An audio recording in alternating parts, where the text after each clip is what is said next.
اس پہ بھی تو کچھ بولے. عمران خان کو سب چور کہتے ہیں. چلو ٹھیک ہے, چور ہے نا. کیا کیا ہے توشہ خانہ میں؟ کیا عمران خان سے پہلے جو لوگ آئے تھے پرائم منسٹر یا پریزیڈنٹ, ان لوگوں نے کچھ نہیں لیا توشہ خانہ سے؟ ان لوگوں نے گاڑیاں نہیں لی کیا توشہ خانہ سے؟ جبکہ قانوناً وہ گاڑیاں لے ہی نہیں سکتے. تو صرف عمران خان چور ہے؟ میری نظر میں عمران خان چور نہیں ہے. میری نظر میں ہاں بیوقوفی ہو گئی ہوگی, غلطی ہوتی ہے. غلطی کس سے نہیں ہوتی؟ غلطی تو انسان سے ہوتی ہے. اگر عمران خان سے غلطی نہیں ہوتی تو وہ فرشتہ ہوتا. تو میری نظر میں عمران خان چور نہیں. اگر عمران خان چور ہے تو پھر ہم سب بھی چور ہیں. انشاءاللہ تعالی اب یہ ایک قدرتی نظام ہے. اگر سیلاب آ رہا ہے یا پانی آ رہا ہے, آپ اس کا راستہ روکو گے تو پھر دوسری جگہوں کو ڈبائے گا. اب جو یہ 2-2.5 کروڑ نوجوان نئے ووٹ آئے, وہ ایک سیلاب تھا نا. اب جب اس سیلاب کو روکا گیا تو اس کے نتیجے میں کیا ہوا؟ پاکستان کی تاریخ میں پہلی دفعہ آزاد امیدوار میجورٹی میں جیت گئے. سب کو ڈبا دیا انہوں نے. یہ تو پی ٹی آئی کے نوجوانوں نے, بچوں نے, لڑکیوں نے, عورتوں نے ایک کمال کر کے دکھا دیا. نہ اس کے پاس سمبل, نہ کسی کو نشان کا پتہ پڑ رہا تھا, اور نہ پھر کوئی سوچ رہا تھا کہ آزاد امیدواروں کو ووٹ ملیں گے, لیکن مل گئے. تو اگر کسی اس ملک میں اگر آپ انصاف نہیں دو گے, عزت نہیں دو گے, تو لوگ پھر انصاف کے لیے الگ راستہ نکالیں گے. کافی وقت پہلے اخبار پڑھ رہا تھا تو اس میں لکھا ہوا تھا کہ جناب 2 یا 3 آدمیوں کو پھانسی کی سزا ہو گئی. 8-10 سال کیس ان کا چلتا رہا. 8-10 سال کے بعد سپریم کورٹ نے فیصلہ کیا کہ یہ بے گناہ ہیں, ان کو آزاد کیا جائے. تو جیلر نے کہا جی آزاد کہاں سے کریں, 6 مہینے پہلے پھانسی ہو چکی ہے. اب ہمارے پاس انصاف تو ایسے چلتے ہیں. اب سپریم کورٹ کہہ رہا ہے اس کو آزاد کرو. جیلر کہتا ہم نے پھانسی دے دی کیونکہ اس کو پھانسی کی سزا ہوئی تھی. اپیل 10 سال کے بعد کورٹ نے سنی. تو جہاں نہ انصاف ہوگا نہ عزت ہوگی تو پھر لا اینڈ آرڈر تو ضرور خراب ہوگا. انشاءاللہ تعالی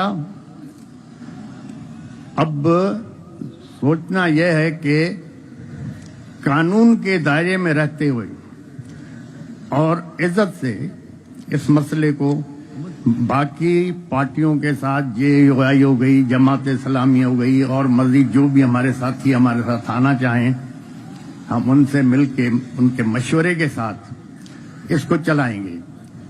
جہاں تک مجھے پتا ہے, جو میں سمجھتا ہوں, جو اوپر کھچڑی بن گئی ہے, 8-10 مہینے سے زیادہ یہ حکومتیں چلنا ہی نہیں ہے.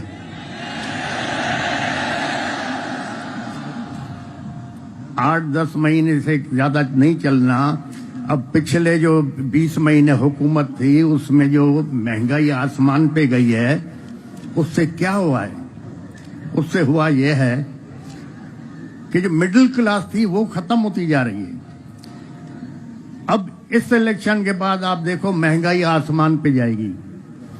اب جب مہنگائی جائے گی تو آپ کا مڈل کلاس ختم ہو جائے گا, تباہ ہو جائے گا. معاشرے کو امیر آدمی نہیں چلاتا, نہ غریب چلاتا, معاشرے کو مڈل کلاس چلاتا ہے. جب مڈل کلاس ختم ہو گیا تو آپ کا معاشرہ ختم ہو جائے گا.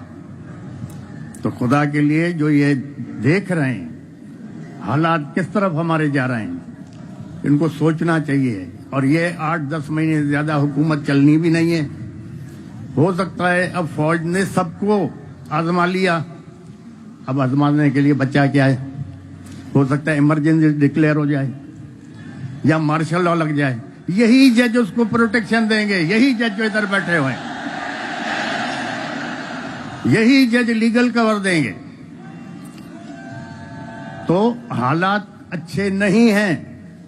دوسرا میرے دوستوں نے کہا کہ جی ہم بائیک آؤٹ کریں الیکشن. میں نے کہا نہیں, آپ بالکل لڑیں. اگر نہیں لڑتے الیکشن تو ہم کیسے ان لوگوں کو ایکسپوز کریں گے؟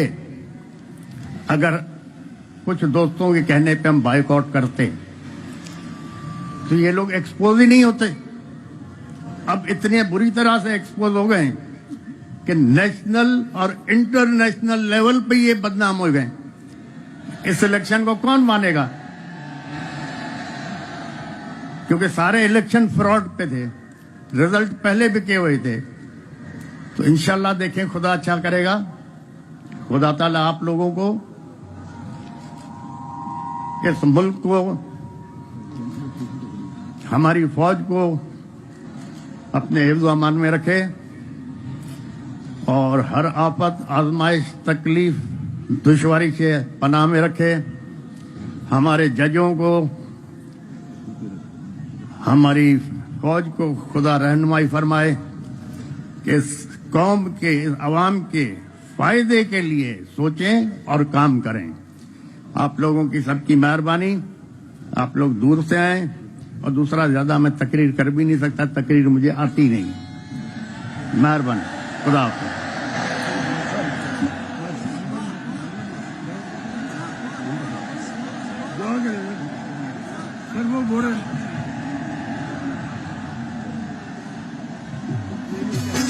سر تھپا جو جانو ڈے